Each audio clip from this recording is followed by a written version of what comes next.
That was not a common Bengals W. It is what is going to be a very common Bengals L.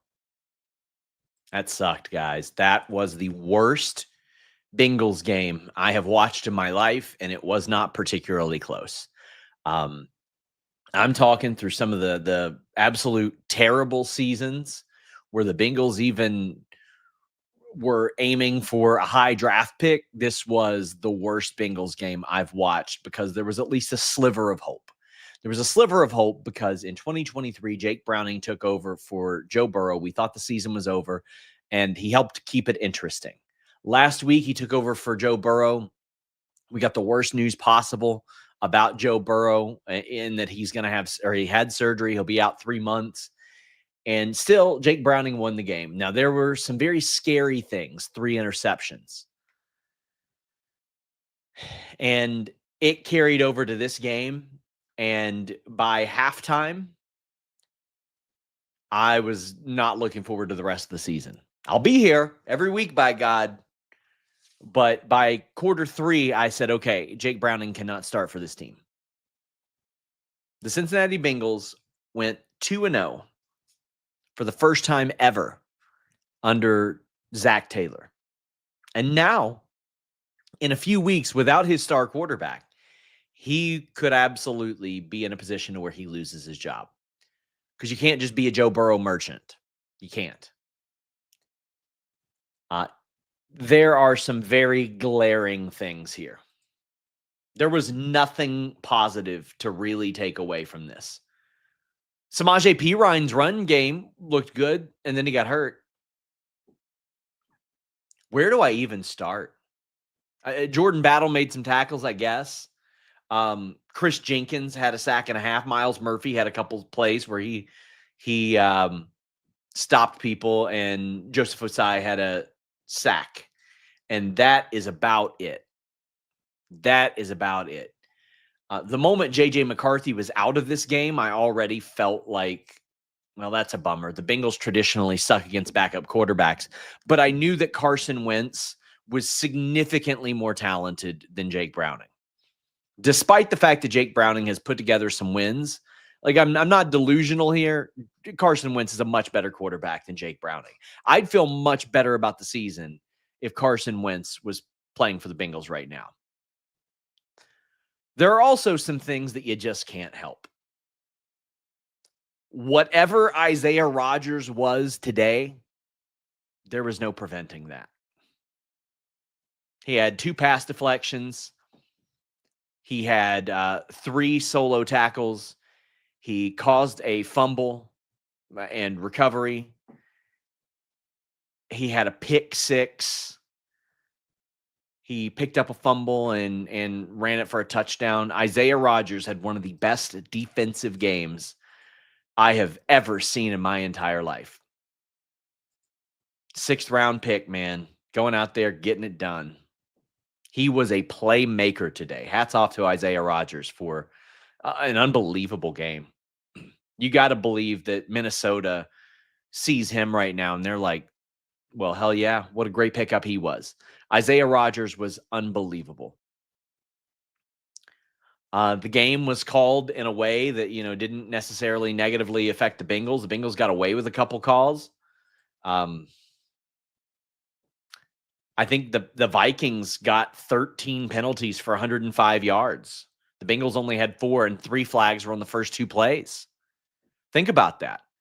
If you would have told me that the Bengals faced anybody and got 13 calls going their way for 105 yards, I would have imagined that the Bengals healthily beat this team. The Bengals lost by 38. The score was 48-10. And this game was 48-3 at one point. So many of the Cincinnati Bengals games over the last 3 years are games that where if one play went a certain way, it's the difference between the Bengals winning.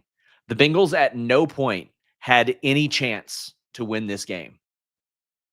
There's nothing positive to take away from it. The play calling was bad. The quarterback was bad. The run game was bad. The offensive line was bad. The run defense was bad. The secondary was bad. All of it. The Bengals looked like the worst team in the NFL today.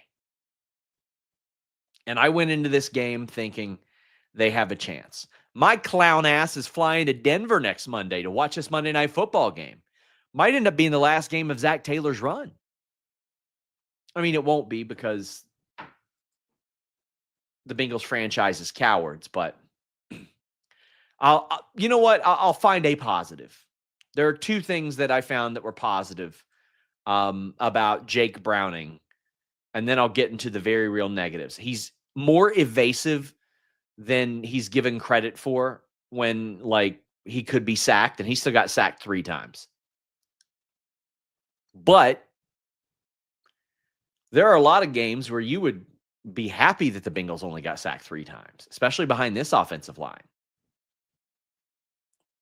However, when you run the ball 21 times for 2.5 a carry, that doesn't bode well either, but we will get to that. There was a play that usually T. Higgins makes in the end zone. It was a perfect throw. It was a bomb, an absolute bomb to T. Higgins. And T. Higgins tried to like high top it, but there was just fantastic coverage on it. I can't remember who it was that got that coverage, but that was a good throw.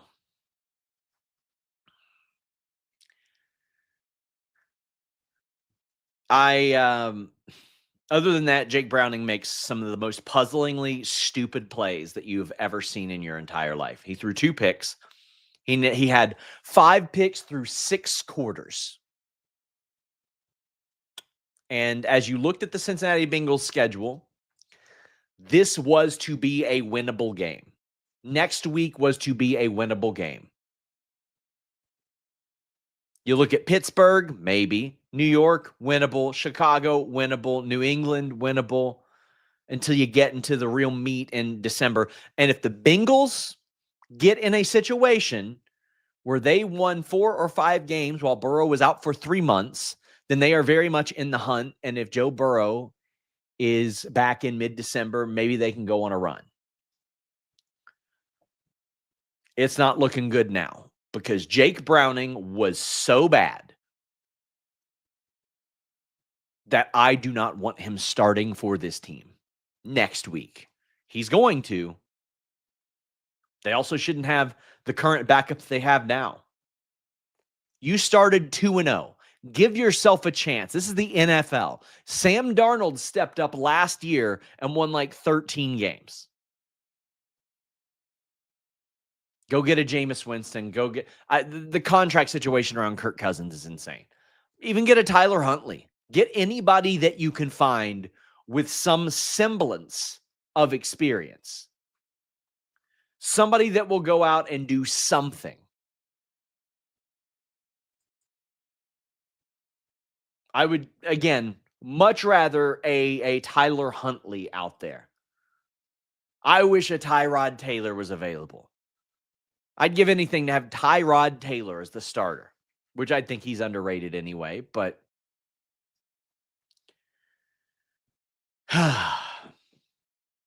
this is demoralizing. The throws and the decisions that Jake Browning makes are puzzling. The Jamar Chase fumble, listen, that's on him, but it came on an illegal throw. Jake Browning stepped in front of the line of scrimmage and threw the ball. He threw an interception into triple coverage and won the first person of that triple coverage, tipped it, and got it picked off. I don't think the Bengals are going to sign another quarterback, as Tim says. I don't either. They will ride on the hope that Jake Browning can become 2023 Jake Browning. And he was okay at best then. He gave us some hope. There was nothing about today that instilled hope. Last week, if they wouldn't have got across the goal line, this would be an immediate replacement. If he had lost last week and this week and thrown 3 picks last week, 2 picks this week and caused a fumble this week, It wouldn't even be a conversation. They'd be out there doing something. Go get Jameis Winston. What situation are the New York Giants going to be playing Jameis Winston this year? They're probably going to get their asses kicked by the Chiefs today, right? So if you're 0-3, you're already looking at, okay, well, we got to see what Jackson Dart is. Jameis Winston ain't going to be anything. So if the Giants lose today, I'd be on the phone for Jameis Winston already. Now the O-line, Dalton Risner went down.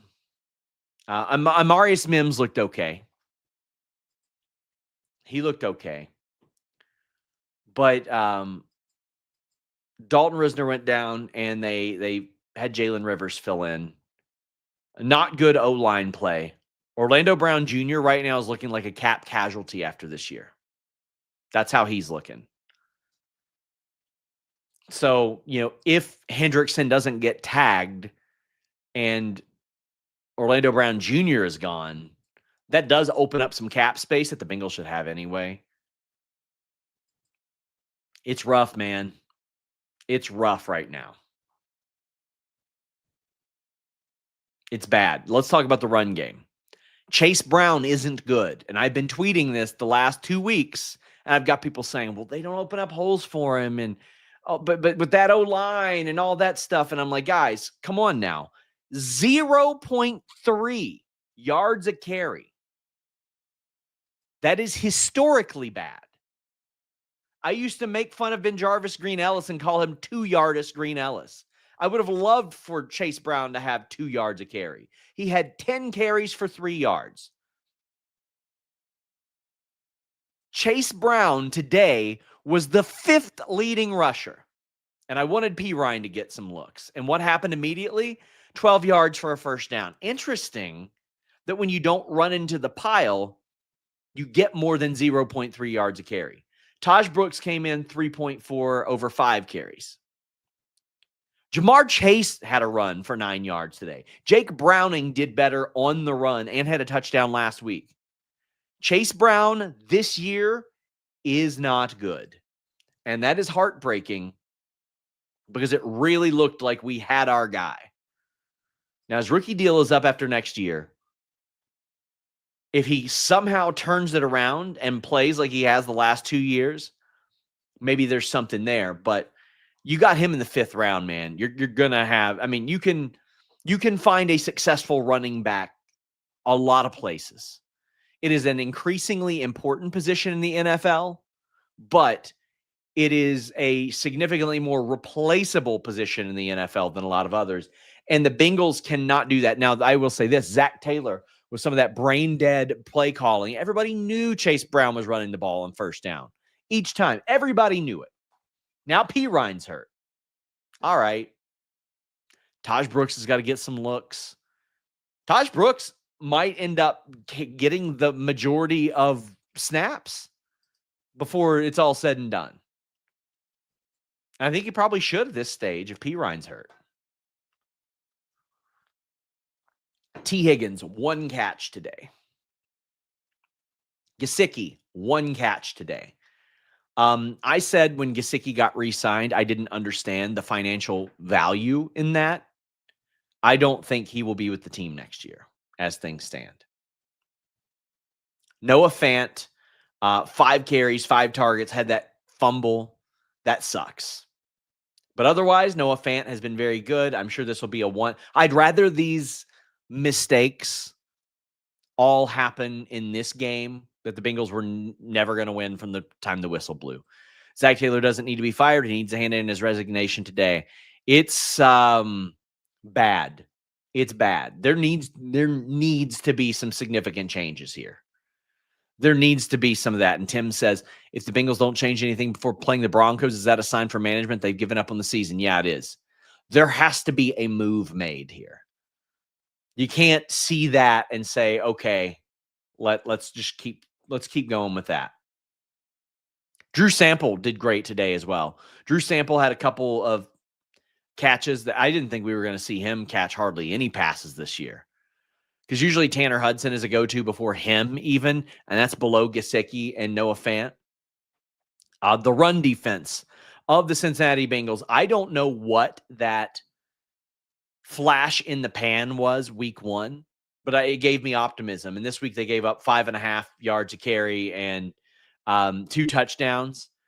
Cam Akers had a long of 14. Xavier Scott had 11. Jordan Mason had 24. The Bengals haven't had a 14 or 24-yard run all season. They gave up a 20-yard pass, 22-yard pass, a 36-yard pass. They gave up like 4 or 5 plays of over 20 yards. I think the Bengals had 1 play themselves over 17 yards. I prefer Kirk, but he's on a big money contract for a backup. Yeah, it would need to be a situation where Atlanta takes on the majority of the money. That's how it would need to be. And I don't think that's going to happen. I don't think it's going to happen. Because I don't know how much cap space the Bengals have right now. As I look, I think they got let's see. They got $10 million in cap space. So they could make something work, but I mean, he's got years left on his deal. This was an embarrassing game. 4 fumbles. 4 fumbles.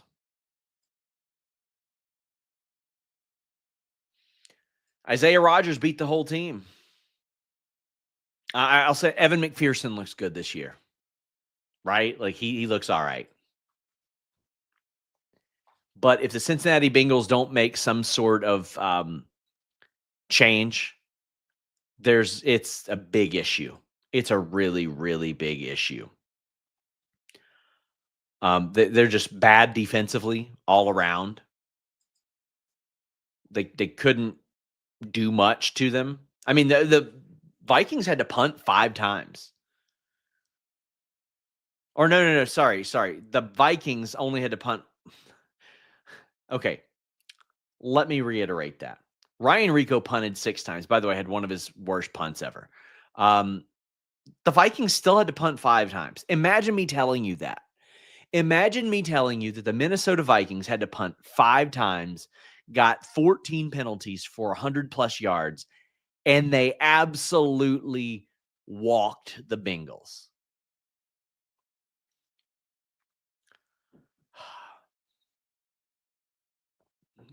Heartbreaking.